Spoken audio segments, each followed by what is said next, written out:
ವಿಶ್ವ ಹಿಂದೂ ಪರಿಷತ್ತಿಂದ ಆಗಿರುವಂತಹ ಪ್ರತಿಭಟನೆ. ನರಸಿಂಹಣಿಯವರೇ, ಪ್ರಮುಖವಾಗಿ ಯಾವ ಕಾರಣಕ್ಕೋಸ್ಕರ ಇವತ್ತಿನ ಪ್ರತಿಭಟನೆ ನಡೆಯುತ್ತೆ, ತಮ್ಮ ಉದ್ದೇಶ ಇದ್ದಂಥದ್ದು ಫಸ್ಟ್ ರಿಯಾಕ್ಷನ್ ಹೇಳೋದಾದ್ರೆ? ಇವಾಗಲೇ ಮಾಧ್ಯಮದ ಮುಂದೆ ನೀವೆಲ್ಲ ಹೇಳಿ ಬಿಟ್ಟಿದ್ದೀರಿ, ಅದರ ಬೇಸಿಕ್ ವಿಷಯಗಳು ಗೊತ್ತಿದೆ. ನಮಾಜ್ ಮಾಡಿದಂಥ ಒಂದು ವಿಷಯ, ಮೊನ್ನೆ ರೋಡ್ ಮಧ್ಯದಲ್ಲಿ ಒಂದು ಆಗಿದೆ, ಟ್ರಾಫಿಕ್ ಜಾಮ್ ಆಗಿದೆ ಎನ್ನುವಂಥ ಒಂದು ವಿಷಯ. ಆ ಮಸೀದಿಯಲ್ಲಿ ಆಗುತ್ತಿರುವಂಥ ಒಂದು ನಮಾಜ್, ಒಳಗೆ ಆಗುವಂಥ ನಮಾಜ್ ರೋಡಿಗೆ ಯಾಕೆ ಬಂತು ಎನ್ನುವಂಥ ಒಂದು ಪ್ರಶ್ನೆ ಮೊದಲನೇದಾಗಿ. ಜೊತೆಗೆ ಆ ಮಸೀದಿ ರೋಡು ಅಲ್ಲಿ ವೆಹಿಕಲಿಗೆ ಅಥವಾ ಸಾರ್ವಜನಿಕರಿಗೆ ತೊಂದರೆ ಆದಂಥ ಸಂದರ್ಭದಲ್ಲಿ ಮಾಧ್ಯಮ ಮಾತ್ರ ಅಲ್ಲ, ಎಲ್ಲರೂ ಅದನ್ನು ಆಕ್ರೋಶವನ್ನು ವ್ಯಕ್ತಪಡಿಸಿದ್ದಾರೆ. ಇದು ಇದು ಇದು ಏನು ಪ್ರಥಮ ಅಂತ ಅಲ್ಲ, ಯಾವುದು ಒಂದೇ ನಿನ್ನೆ ಒಂದು ಮಾರ್ಗದಲ್ಲಿ ಮಾಡಿದ್ದಾರೆ ಅಂತಲ್ಲ, ಮಂಗಳೂರಿನಲ್ಲಿ 3 ಕಡೆ ನಡೀತಾ ಇದೆ. ಬಾವುಟಗುಡ್ಡೆ ಪಡಿ ಇದು ಅಂದರೆ ಅಲ್ಲಿ ಬಾವುಟಗುಡ್ಡೆಯಲ್ಲಿ ರೋಡ್ ಸೈಡೇ ಮಾಡ್ತಾ ಇದ್ದಾರೆ, ಅಲ್ಲಿ ವೆಲ್ಫೇರ್ ಕಾಲೇಜಿನವರಿಗೆ ತೊಂದರೆ ಆಗ್ತಾ ಇದೆ, ಮಾತಾಡಲಿಲ್ಲ. ಪಂಪೈಲ್ನಲ್ಲಿ ನೋಡಿರ್ಬೋದು, ರೋಡ್ ಬ್ಲಾಕ್ ಆಗ್ತಾ ಇದೆ, ರೋಡಲ್ಲಿ ಮಾಡದಿದ್ರು ವೆಹಿಕಲ್ ಅನ್ನು ರೋಡಲ್ಲಿ ಅಡ್ಡ ಗೆದ್ದಿಯಾಗಿ ನಿಲ್ಲಿಸ್ತಾರೆ, ಮಾತಾಡಲಿಲ್ಲ. ಮೊನ್ನೆ ಒಂದು ಮುಡಿಪಿನಲ್ಲಿ ಪ್ರಕರಣ ನಡೆಯಿತು, ರೋಡಿನಲ್ಲೇ ಬ್ಲಾಕ್ ಮಾಡಿ ಇಫ್ತಾರ್ ಕೂಟವನ್ನು ಮಾಡಿದರು. ಅಂದರೆ ಇಷ್ಟೆಲ್ಲ ಆದ ನಂತರವೂ ಸುಮ್ಮಗೆ ಕೂತ್ಕೊಳ್ಬೇಕಾ ಸಮಾಜ ಎನ್ನುವಂಥ ಒಂದು ಪ್ರಶ್ನೆ ಆದರೂ ಕೂಡ ನಿನ್ನೆಯ ಘಟನೆಯಲ್ಲಿ ಪೊಲೀಸರೇ ಸುಮೋಟ ಕೇಸನ್ನು ದಾಖಲಿಸಿದರು. ಅಲ್ಲ, ಇಲ್ಲಿ ತನಕ ಸುಮ್ಮನಿದ್ದಂತ ತಾವುಗಳು ಇನ್ನು ಮುಂದೆಯೂ ಕೂಡ ಸುಮ್ಮನೆ ಇರ್ಬೋದಲ್ವಾ? ವಿಡಿಯೋವನ್ನ ವೈರಲ್ ಮಾಡ್ತೀರಾ, ಇದರಲ್ಲಿ ತಪ್ಪು ವಿಡಿಯೋ ವೈರಲ್ ಮಾಡಿದಲ್ಲ, ಇಡೀ ಸಮಾಜ ನೋಡ್ತಾ ಇದೆ. ನೋಡಿ, ಪೊಲೀಸರು ಸುಮೋಟ ಕೇಸನ್ನು ದಾಖಲೆಯನ್ನ ಮಾಡಿದರು.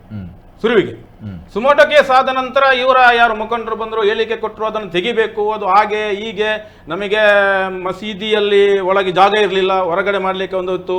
ಮತ್ತೊಂದು ಪ್ರಶ್ನೆ ಬರ್ತದೆ, ಅದು ಎಲ್ಲ ಹೊರಗಿನವರು ಮಾಡಿದ್ದು, ಅದನ್ನು ನಾನು ಮತ್ತೆ ಬರ್ತೇನೆ ಅದಕ್ಕೆ ಚರ್ಚೆಗೆ. ಹೊರಗಿನವರು ಅಂತ ಹೇಳಿದರೆ ಬೇರೆ ಬೇರೆ ವಿಷಯಗಳಿದೆ ಅದರಲ್ಲಿ, ಅದನ್ನು ಹೇಳಿದರು.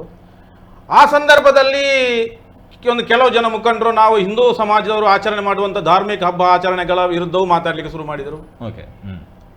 ಮಾತಾಡಿದರು. ಆ ಸಂದರ್ಭ ನಮ್ಮ ಸ್ವಾಭಿಮಾನಕ್ಕೆ ಧಕ್ಕೆ ಬರುವಾಗ ಅಥವಾ ನಮ್ಮ ಆಚಾರ ವಿಚಾರಗಳಿಗೆ ಮಾತಾಡುವಾಗ ನಾವು ಯಾಕೆ ಸುಮ್ಮನೆ ಕೂತ್ಕೊಳ್ಬೇಕು? ಆ ಸುಮೋಟೋ ಕೇಸ್ ದಾಖಲಾಯಿತು. ಇವರ ಯಾರು ಪ್ರಭಾವಿ ಮುಖಂಡರು ಹೋದು ರಾಜಕೀಯವಾದಂತಹ ಪ್ರಭಾವಿತವಾಗಿ, ಯಾಕಂದ್ರೆ ಈ ವರ್ಷ ಅವರು ಪೂರ್ತಿ ಒಂದು ಪಕ್ಷದ ಪರವಾಗಿ ಇದ್ದಾರೆ, ಇದನ್ನು ಮಾಡಿದರು.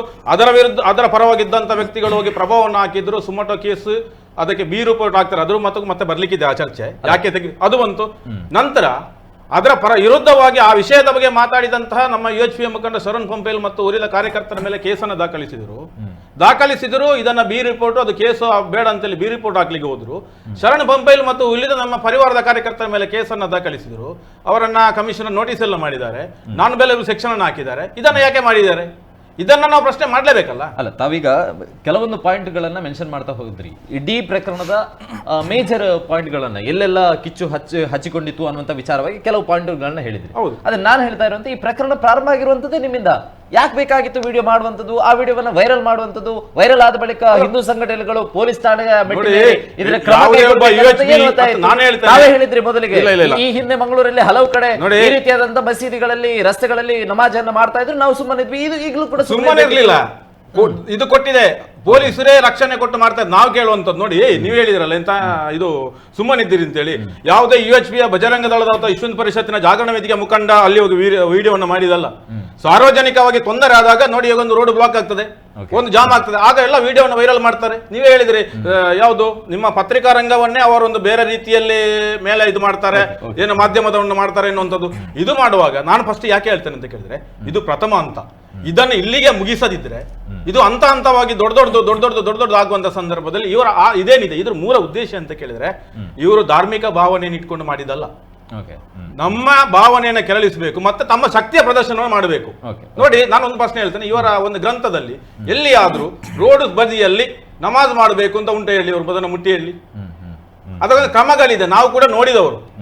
ಎಷ್ಟು ಕ್ಲಿಯರ್ ಆಗಿ ಹೋಗಿ ಕೈಕಾಲು ತೊಳೆದು ಯಾವ ರೀತಿಯನ್ನ ಅವರು ಪ್ರಾರ್ಥನೆಯನ್ನು ಮಾಡಬೇಕು ಅಂತ ನಾವು ನೋಡಿದ್ದೇವೆ. ಅವರನ್ನ ನಾವು ಇದು ಮಾಡುವುದಲ್ಲ, ನೋಡಿದ್ದೇವೆ. ಅಂಥದ್ದನ್ನ ಇಲ್ಲಿ ರೋಡ್ ಸೈಡ್ ಮಾಡಬೇಕಾದ್ರೆ ಉದ್ದೇಶ ಏನು? ಅದು ಮತ್ತೊಂದು ಹೇಳಿದ್ರು, ಹೊರಗಿನವರು ಯಾರು UP ಇಂದ ಬಂದಿದ್ದಾರೆ, ಅದು ಯಾರು ಅಂತ ನಮಗೆ ತನಿಖೆ ಆಗ್ಬೇಕು, ಅದನ್ನ ನಾವು ಬಿಡುವುದೇ ಇಲ್ಲ. ನಮ್ಮ TV the pulse of coastal Karnataka.